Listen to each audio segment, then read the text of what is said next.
What's going on, guys? My name is Alexander Mazai with NFTs.tips, and we're going to teach you about non-fungible tokens. So let's go! Level 1. This is an educational course to bring you through all of the details of the information that you need to know so that you can operate in crypto, so that you can mint your own NFTs, so that you can sell your own NFTs, and understand a little bit more about how this phenomenon is actually benefiting people's lives. So the first thing we're going to tell you, and this is so small that if you forget this, it just makes your life so miserable. The first thing you got to do is open a Google Chrome browser. This doesn't work in Safari. You have to do a Google Chrome browser if you're using a computer. Or Firefox. Yeah, Firefox, it works. So what we're talking about here is a browser extension. You're going to need this browser extension as a means of interacting with any Web3 decentralized app. They call them dApps. Right now you're using Web 2.0, and you need a username and a password to access all these things, and it gets messy.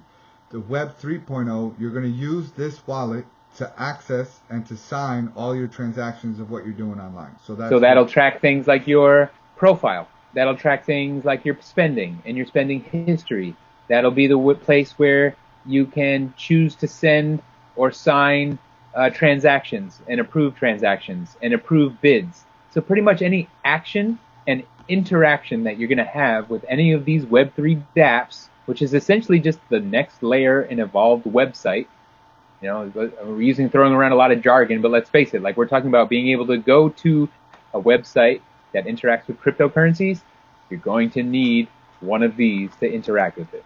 Most of the websites we're going to be talking about are in Ethereum, and Metamask is an Ethereum-based wallet, Ethereum-based browser extension wallet. Nice. And if we were going to throw in one more title in there, the word is non-custodial. Non-custodial means that you are the custodian of your seed phrase. You are the one that has to keep that thing safe and know where it is and make sure it doesn't get wet or lost or stolen or ripped up or eaten or burned or whatever it is. It's up to you. You're the custodian of those keys, and it's really up to you to make sure that they stay safe. The other type of wallet that Alex was speaking about a minute ago are called custodial wallets. So a place like Coinbase, that you're kind of thinking like, oh, we'll do them a favor of just managing their keys for them. That's fine if you're going to do something like buy your Ethereum and then send your Ethereum to a different wallet.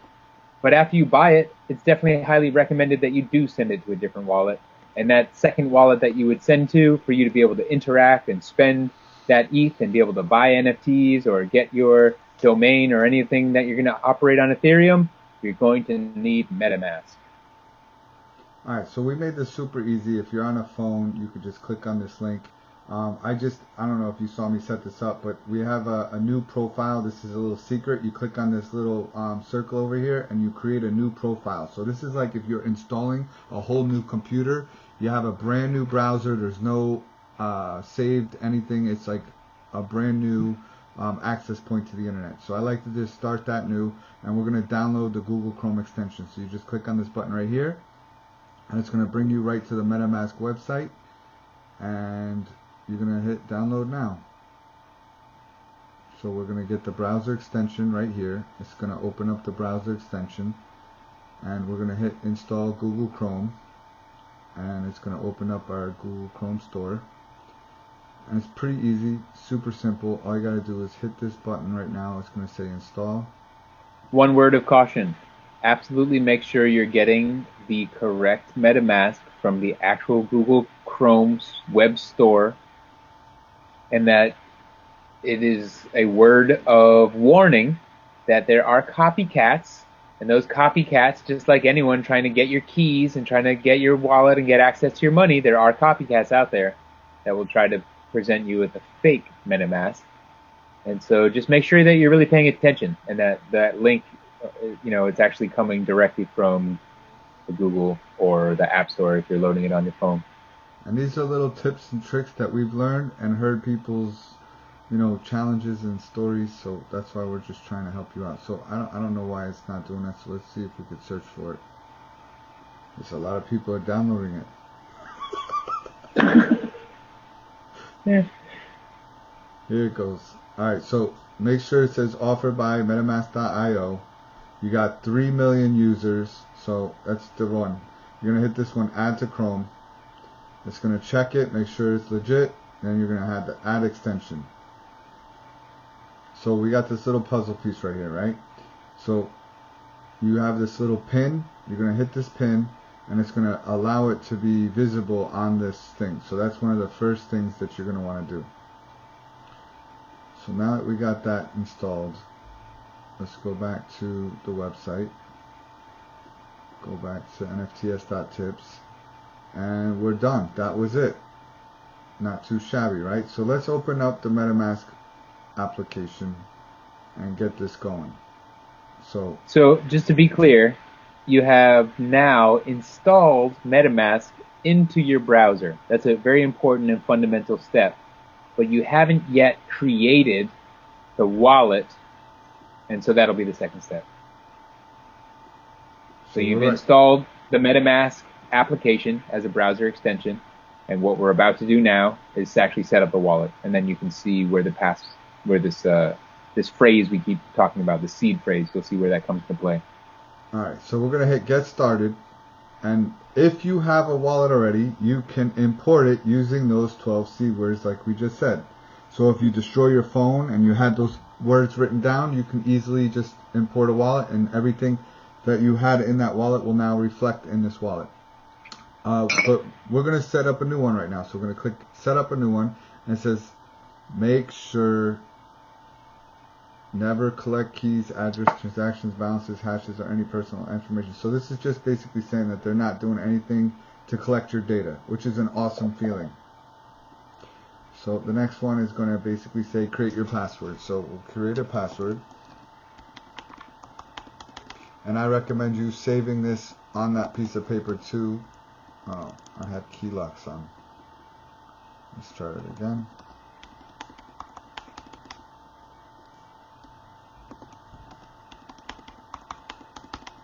Have you ever read the terms and services? I don't touch this stuff. The terms and services? I never touch this stuff. Alright, so let's just see what it says real quick. The service changes responsibilities. If I read every terms and service, I would have lost like a year or two of my life, I think. Oh my god. Alright, so let's just see if there's anything That's not good advice, though. You should really read this. You should really be aware of this. You're actually going into a contract. You're signing this. You're agreeing to this. Yeah. So but somehow the herd mentality takes care of a lot of that, because some of the super people look out for the community. They read the entire thing, and then they flag the rest of us if there's something like super wrong, and then we know because of this collective learning model. Alright, so I just saved my password. I wrote it down on a piece of paper, and we're going to keep going. Wait, did you? Yeah, oh, that's your password. Yeah. Yeah. Password. So now this is the seed phrase that we're all talking about. Now, if I show this to you, this wallet will no longer be able to be used because everybody that's watching this video will have access to that seed phrase. But we're going to reveal it right now, and we're going to show you what it is. This is what a seed phrase looks like. So this is what a seed phrase looks like. And see how there's these series of words? This is what you're writing down. You're getting out a flashcard. You're getting out an important notebook, your diary, like whatever is like the important thing that you're not going to lose. You're going to write this there, and then you're going to write it down like 2 or 3 more times, not looking at what you wrote down the first time, because that could easily just translate to a mistake, but looking at the screen and double checking your work, because it's very easy. The mind does things. Next thing you're dropping out a letter or you're forgetting a word. So easy to happen. Really take your time and write this down 2 or 3 times. And that's the important, masterful thing that with this step, we can essentially replace the banking institutions. Now cut that part out. One of the easiest, fastest ways to do this too is to add a number next to the word to make it easier for the next step. All right, so we got this here. We're going to hit next. And now you got to play a game. You like games? I love games. So now we got to take the words that we wrote on our piece of paper and we got to make sure we put them in order. So the first one was share.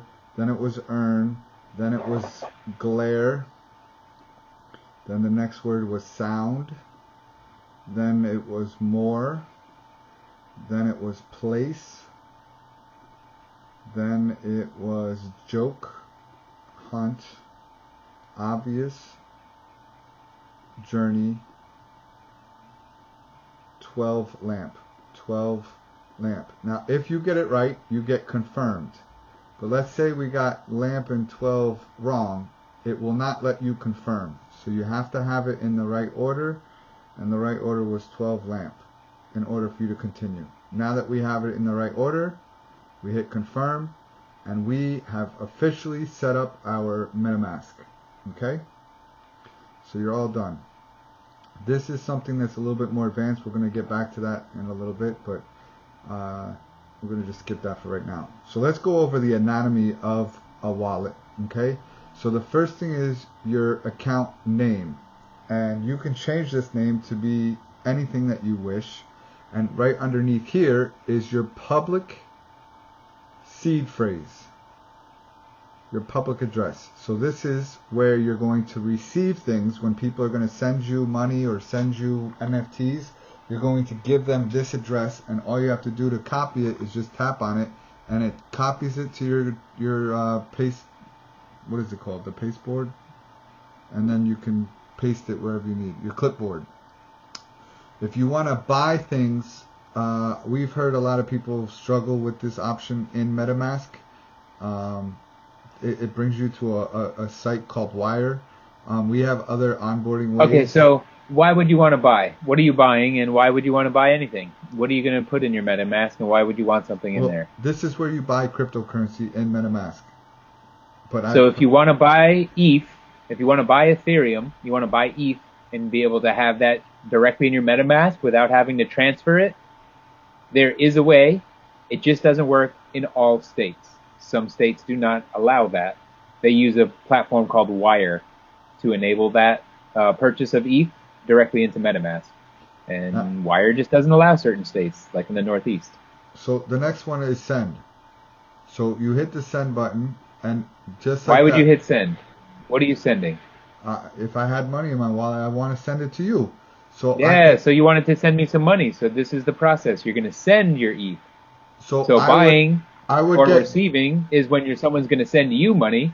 And then if you're going to send it, that means you're giving it to someone else or you're paying for something. So I would basically get his address, which is his public address. He would send it to me, and I would paste it inside this thing. And then so it's okay to send you my public address? Yes. Not your private address, just the public one. This is what's on the ledger, and this is your identity inside the blockchain. So it's public ledger, but it's somewhat anonymous because unless they know that this string of letters and numbers are associated to you, it's just a transaction and it's just stored. It's identifier.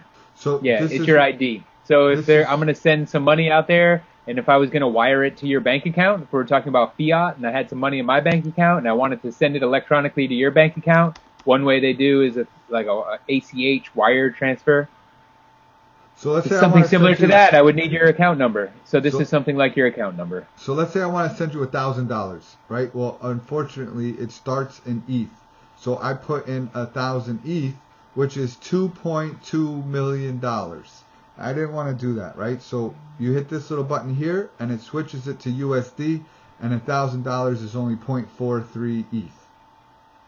Okay, so one of the other things you need to understand is you don't need to buy a whole coin. So when you see Bitcoin at $63,000, you don't have to buy a whole coin to own it. You buy fractions of it. So you could buy $10 worth. You could buy $100 worth. So you could buy a fraction or send a fraction of ETH based on the value that you see fit. Then the next thing is called gas fees. So can you explain the difference between slow, average, and fast? Well, first of all, let's talk about what a gas fee is. A gas fee is the fee that you pay. We talked a little while ago about the decentralized network that is powering this blockchain. So what the gas fee is, the fee that represents the cost of the computing power and the electricity to power that computer. So the CPU needs to run, And also you need to have electricity in order for that processing power to exist.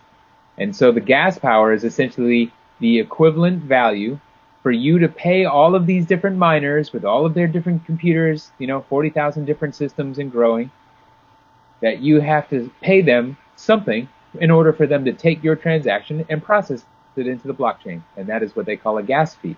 And the gas fee is kind of a tricky thing because it's not just a set fee. It's a fee that is largely based on how much data you're trying to commit to this blockchain. It is also a direct relationship to how many different people are trying to commit data at the same time. So they call it like congestion. You can think about like a busy street. There's all these blocks, driving down the street. But if there's just way too many people that are trying to get data in and out of these blocks, it slows everything down. But more importantly, it creates a line, and then it creates a condition where some people are willing to pay more money to the miners to say, hey, I don't want to wait in this long line. I need my transaction done right away. So they're willing to pay a little bit more money for the gas fee, which then in general just raises the gas fee up for everyone else. Because now the miners are looking for higher fees because it's so congested that they're able to get higher fees. So they take the higher fee blocks and they process those first. And if your gas fee is too low, they simply will never get processed. So fast is like easy pass. Yeah, you want your transaction. It's literally the amount of time that it takes for a miner to pick up your transaction and process it. So if I were to do a simple transaction, like sending Alex some ETH, I want to send him 1 ETH, and I hit that. If I hit slow, that's going to be basically like the lowest average gas price that they're expecting that this should get picked up at some point, maybe in the next hour. It might even be in the next few hours, 4 hours it could take. And that could be really frustrating if you don't know what you're doing or you're not sure what that means. You're like, oh, that looks a little cheaper. Let me click on that. And then you're sitting there and something's spinning and spinning. And you're like, gosh, this is taking forever. Well, it's taking forever because you set a low gas fee. If you set average, it'll probably go through within a few minutes, sometimes a little bit longer. And if you hit fast, it's usually just like a minute or two. So if you're in a rush or trying to get an auction or trying to do something that is very time sensitive, it's worth probably hitting fast. But if you're not in a rush and say you're going to like mint one piece of artwork and you're fine to just go to sleep and see that it's completed in the morning, then you would be maybe more likely to do a lower gas fee. But I will say one thing. Under no circumstance should you ever adjust the gas limit. There are two separate things. Right now we're looking at the safe way to make an adjustment, which is, what is that, slow, average, and fast? That's fine. You can click any of those, no big deal. But in other circumstances, you'll see that you have the opportunity to adjust a thing called gas limit. And that is how much gas is required to commit that much data to the blockchain. And if you select a lower limit, it will take your money and it will say failed transaction. So never adjust the limit. Keep the limit where it was when they recommended it. That's how much gas you need. That's the limit that you need. The fee is slightly adjustable, just to reiterate. So if you had the ETH in the wallet, if you had $1,000, you'd be able to hit next, and it would literally transfer it over, and it would pop up over here and say, sign this transaction. Do you commit to this transaction? You hit the button, and that's it. So it's pretty simple. Another thing to point out, like if you were to do that, and like say you had 1,000, if you had an ETH, or if you had like 0.5 ETH or whatever, and you were trying to then send 0.5 ETH to me, you wouldn't be able to do that because you need a little bit of extra in order to pay that gas fee. What is it? Does it say a gas fee down there? Does it actually have a number? $7, $6.72 or $6.50. So it takes $6.72 for him to send that much. For him to send $1,000 to me, it costs $6.72 in gas, right? Which means that he would have to send just a little less than $1,000 if that was his total amount in his wallet, so that he could pay for that gas fee during that transaction. Yeah. So in other words, you're like, I have an ETH, and I'm trying to send an ETH, but why does it keep not working? Well, you actually need to send a little bit less because you also need to account for the gas fee. So over here, these three little dots, you can actually go in and see your account details. So right here is the little pencil. You hit this button and you can change this to your name. So we're going to call this NFTs.tips and tutorial. Alright, so that's this wallet address ID, so we know that this is it. So you hit the little check mark, and now you have this in your wallet. Now this is that public address key. So you can copy this, put this on your social media or wherever you want as a place for people to send you money. If you had a phone, you could scan this QR code and all of a sudden, boom, you got it. So if your friend wants to send you money and he doesn't want to write this whole key down, he just needs to open his Metamask, and in the top right hand corner on the phone, there's a little scan card. You scan this QR code and it will put this into your address that you're trying to send to. So we're going to hit export keys, okay? So now you have to type in your password. If you want to import your wallet into another device, this is how you would do that. You would go in here and you would write your password, and now it's going to ask you that this is your private key. Do not share this private key with anybody. This is just as important and as dangerous to share as the seed phrases. So if you wanted to import it into an address, it would ask you to copy that. So we're going to just show you that next step here. So you're going to click over here where it has your little profile photo, and it has an area right here where it says settings, and this is where you're going to be able to see what you want. So do you want your primary to be in ETH or fiat? Remember I put 1,000 and it went in ETH. You can put it in fiat so you can have a real understanding. The next one is advanced.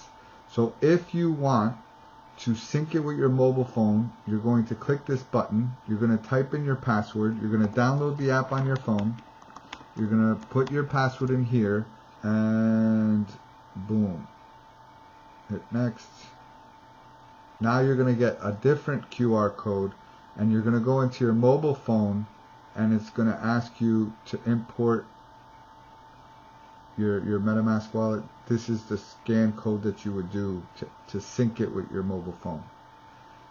So if you forget your seed key, you can also reveal it here. You can click this button, you have to put in your password, and it will give you your seed key again. So you can write it down if you forgot it or you lost it or something else. So that's another thing to know about. Okay. So I'm going to just jump in and say, you might have another wallet. Like, I use Exodus. I love Exodus. Great wallet to have. It's actually a multi-wallet. In my Exodus wallet, I can have a Bitcoin wallet. I can also have an Ethereum, and all these other various ones can all coexist.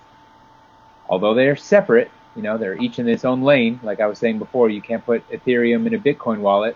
But within Exodus wallet, I can have a Bitcoin wallet sitting next to my Ethereum wallet that could hold that. That could be sitting next to a Tezos wallet, and all these things kind of in this one place of Exodus. And there's many other kind of wallets, like Trust Wallet does the same kind of thing. So right here. Now, if I had ETH in my Exodus wallet, it's not just limited to Exodus. It's not brand specific. I could take that wallet and I could import that into my MetaMask. And if I had ETH sitting in it, in my Trust wallet or in my Exodus wallet, if I had inside my Exodus wallet, I had ETH sitting in the Ethereum wallet inside there, and I used that seed phrase to restore in MetaMask, it will show that wallet with the ETH in there. So that's cool to know. So here's how you would do that. You would hit import, and you would take your private key string, which is what I was telling you before, and you would paste it here, and you would hit import, and then it would show up as another wallet address. Now here's another cool thing that a lot of people don't teach you about is you can create a second account. So I just created a second account. We're going to call this one Alex Wallet. So now I have the brand NFTs.tips, and I have a personal wallet. So now you see this thing changed, and I have two separate wallets in the same MetaMask. So sometimes you want to do transactions and you don't want everybody to know what's going on. You keep this one separate, and then when you want to do your branded content and have a public persona, you can use your branded account so people can see what's going in and out of that wallet, but they don't really need to know your private wallet. Is there anything else they need to know about MetaMask? There's more advanced lessons that we can show you in future videos, how MetaMask can attach to Ethereum sidechains or L2 solutions such as Matic. We'll do that in another video. All right. So actually, yeah, you know what? There's another thing that you should know about MetaMask, that it can also hold ERC tokens. You might hear people talking about like a MP3 token, or what are some of the other big ones? A whale token, or like a friends with benefits token. Like, where do I put that? If I buy one, where can I keep it? Well, if it's a token that was an ERC20 token that was minted on Ethereum, you can also hold those inside your MetaMask. Now the difference between the Google Chrome browser and the phone browser is this one on the phone doesn't say activity, it says collection. So when you have your NFTs, it would live inside this tab over here. On the computer, this is the activity, so this is like your own personal ledger of all of your transactions will live in this space over here. So we're gonna say you've completed your MetaMask and we're ready to go to the next stage. And away we go. What's going on, guys? My name is Alexander Mazai with NFTs.tips.